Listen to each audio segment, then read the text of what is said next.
下面进行下一个动作：运刀、震脚、左弓步、背刀，演练和讲解。由现在的2轮刀姿势变为起身，右脚先动，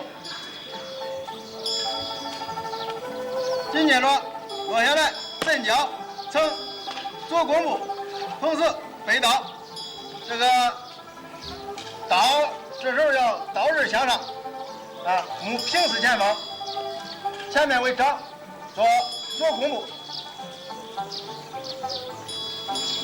下面为大家完整的演练一遍：运刀、震脚、左弓步、背刀。